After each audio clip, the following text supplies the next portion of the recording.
Hello friends, my name is Minka and today I'm going to be talking about Bone Crier's Moon.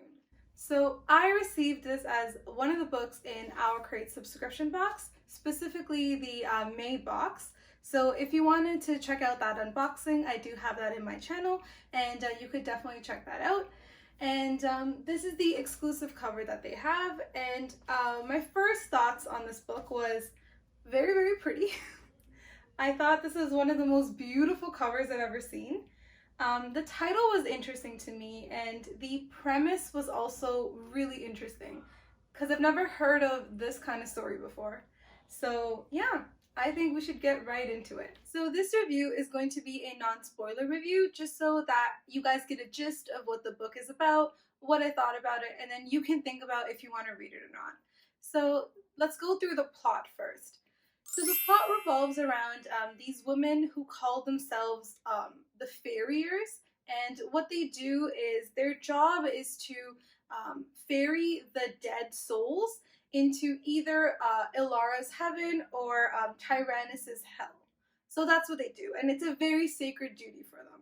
And the way they do that is by hunting animals and using their bones to create something called grace bones, and with that, they get the animals either speed or agility or strength, and that helps strengthen them.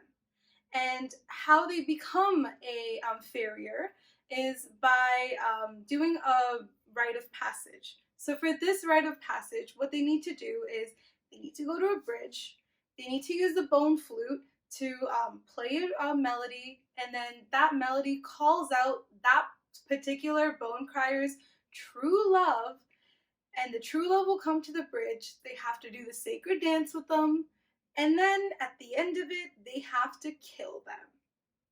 So that, very interesting if you really think about it. It's like, okay, all this stuff happens, and then bam, they gotta kill this person. So that's the main gist of how that happens. And so we have two characters. We have Elise and we have Sabine.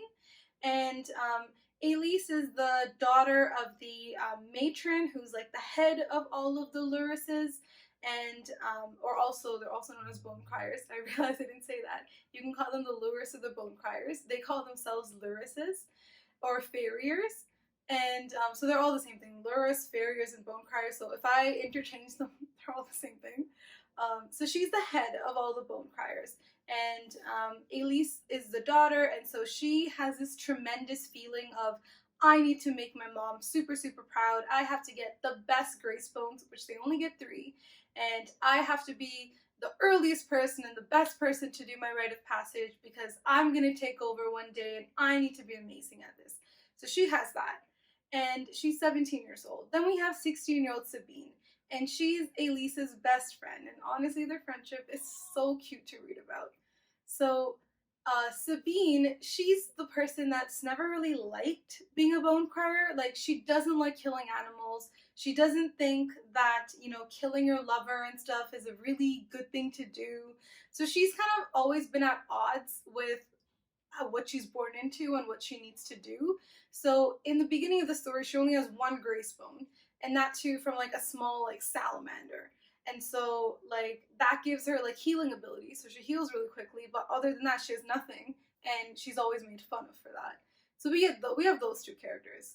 And then we also have Bastien and his crew, which include Jules and Marcel. So how Bastien comes into the story is basically when he was really young, he witnessed his father being killed by a bone crier on a bridge. And ever since then, he's had this thirst for revenge, and he always wants to kill a bone crier and all these things.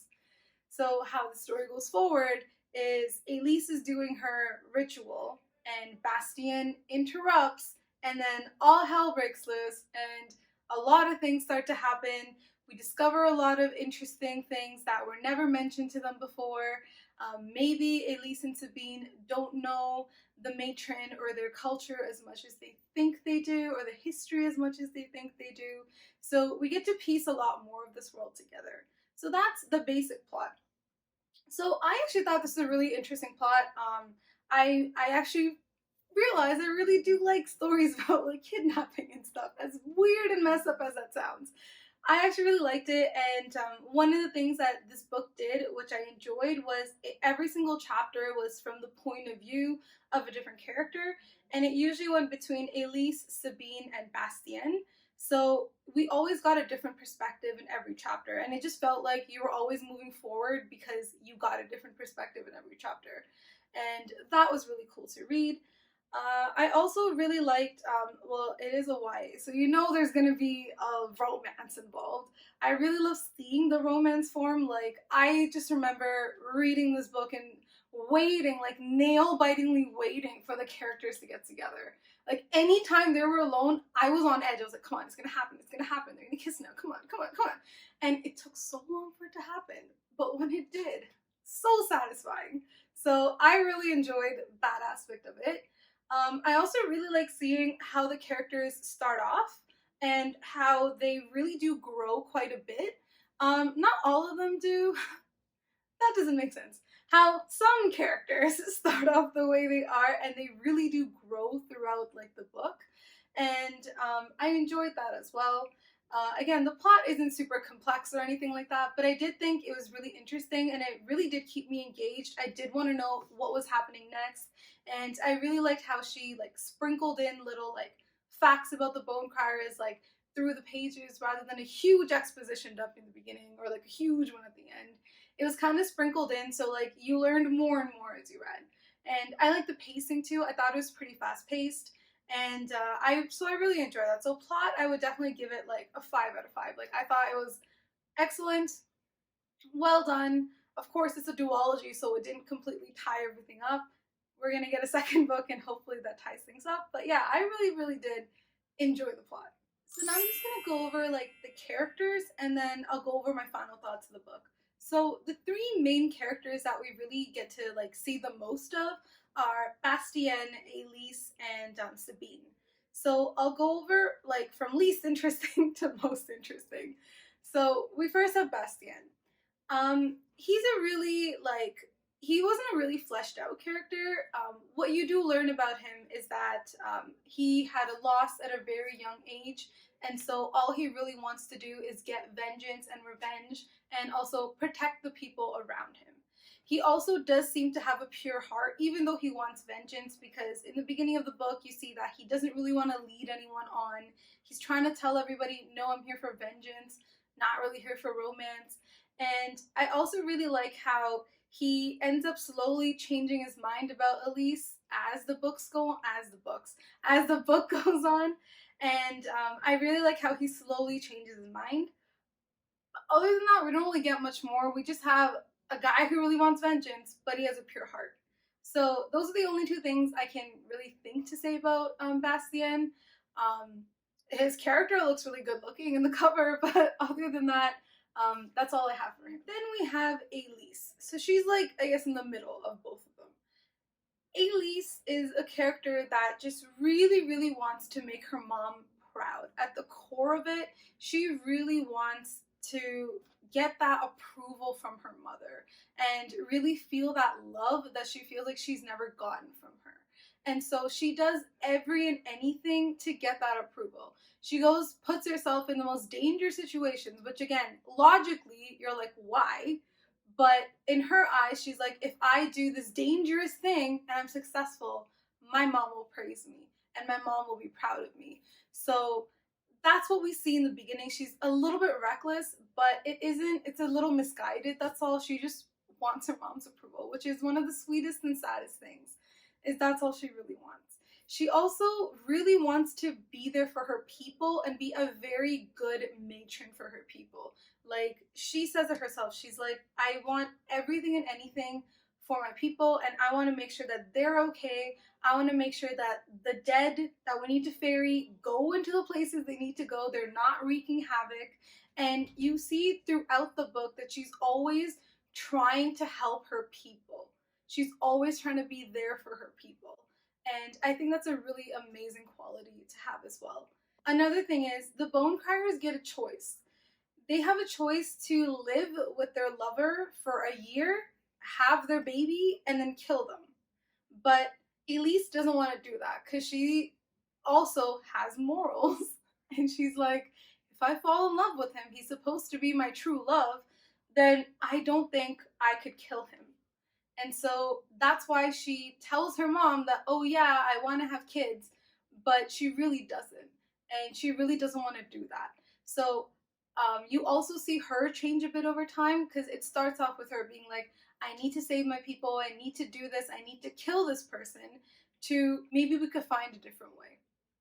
So it starts off from her being like, I need to kill this guy, we need to fulfill the ritual, need to take care of my people, to maybe there's another way. And maybe we don't know everything. There could be a lot more that we don't know, and we need to come up with a better way to do this.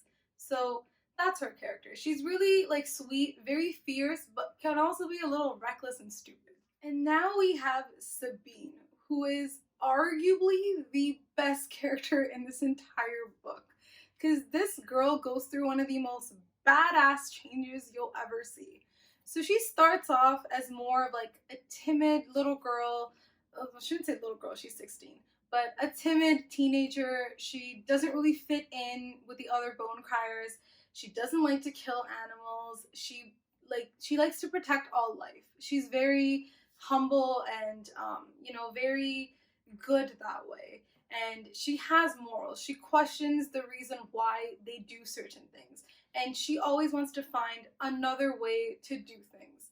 So she starts off that way, being like, I don't really want to be a bone crier. I don't really know if I believe in this and all these things. But then she becomes so badass. Oh my god, so badass. Freaking love her. And I can't wait. If you guys haven't read this book and you're gonna read it, can't wait for you to get to those parts because so freaking good. So freaking good. So she also, because she's very, very loyal to Elise, she will do anything to save her, even if it means going against her own morals. And so Sabine does initially, again, start off super timid, but because she has to save Elise, she goes against everyone and everything and even herself. She gets her other grace bones by some other method. She makes sure that she doesn't listen to anybody because she knows she is loyal to her friend and her friend means the world to her and she needs to save her. This girl's literally like this, her focus. This is my focus and I'm gonna do this no matter what anyone tells me. I'm not straying away here or there. This is my goal and it's gonna happen. And it is so good to read about, like, just their relationship. One of the most purest things to read about. Like, oh, I really love their relationship in the book. So yeah, if you don't really like the other two that I talked about and you wanted to give this book a go, I would definitely recommend it just for Sabine because she is so badass and such a great character and such a good friend. Like, I would love to have a friend like Sabine. So here are my final thoughts on the book. I really, really enjoyed it. I remember when I was reading it, I just could not put the book down. Like, I legit just couldn't put it down. Like, anytime I put it down and I picked it back up, like, I was once again just immersed into this world. It was so, so cool. It's been a while since I've read a book like that, so I was actually really excited to read one that I just couldn't put down. So, really, really like that. I like that it was set in like an ancient France kind of thing setting, and because it's French and I'm Canadian, we've taken French up until grade 9. I took it up until grade 12. So reading small bits and pieces of French here and there, like, I really enjoyed it. Like, anytime the character said, "Oh, merde," I was like, "Yes, I know what that is." Or like amoure, I was like, "Yes." I mean, we all know what amoure is, but you know, I just like the little hints of like French. I thought it was really cool. It's just my own quirky thing. I feel like other reviewers would be like, "Oh, whatever, it's French," but I really, but I really enjoyed it. I also, again, I really liked getting the thoughts of each character and the perspectives of each character. I really enjoy when any book does this, to be honest, and I like that because we got that, we really got an insight into each character, and we got to see what was going on in their head, how they were feeling, because a lot of the times in this book, outwardly characters would do certain things, but then inwardly they'd be thinking something else. So I like that dynamic of knowing what they're thinking versus what they're doing. And the final thing I really liked is, like, as I said, the little lore drops throughout the book. I like that it was, again, sprinkled in rather than just like all in the beginning or all in the end. So I really liked how she like really creatively put these little lore drops in there and put these little things here and there. I really liked it, and I really liked how a lot of things were like hinted at in the beginning, and then they were slowly revealed, and like it wasn't like everything was revealed in the end. There was like little reveals here and there. So I like that aspect of the book, because I know a lot of books like they just have all the reveals in the end, but I enjoyed that we got little hints here and there and little reveals here and there. So I think that was really well done. And so all in all, I really enjoyed this book, guys. Like, I don't know what to tell you. I think I saw some people talking about it not being that good, and when I read it, I was like, I don't know what you're talking about. This was amazing. So I think on Goodreads, like after I read it, I gave it a 5 out of 5. But like upon reflection, I think I would give it a 4.5 out of 5. Just after like thinking about the characters and things like that. Like the characters could have been a little more fleshed out. So I would give, yeah, a solid 4.5 out of 5. I think that would be a good and honest rating for this book. So yeah, that's my synopsis and my review. If you did like it, please do give this video a thumbs up. And if you want to follow more reviews that I do, you can also subscribe to me as well.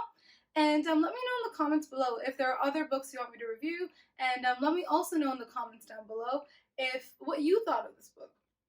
Did you like it? Did you not? Let me know what you didn't like, because I know this is definitely a book that was either a hit or a miss. So if it was a miss for you, I do want to know what you thought wasn't that good. And if it was a hit for you, I also just want to gush over the book with you. So let me know. I also have all of my social medias linked down below. So if you want to follow me on Instagram or Twitter, you can definitely check those out as well. And yeah, I will come back with another review, hopefully sometime soon. And I hope you all have a great day, and I hope you're all staying safe. Bye!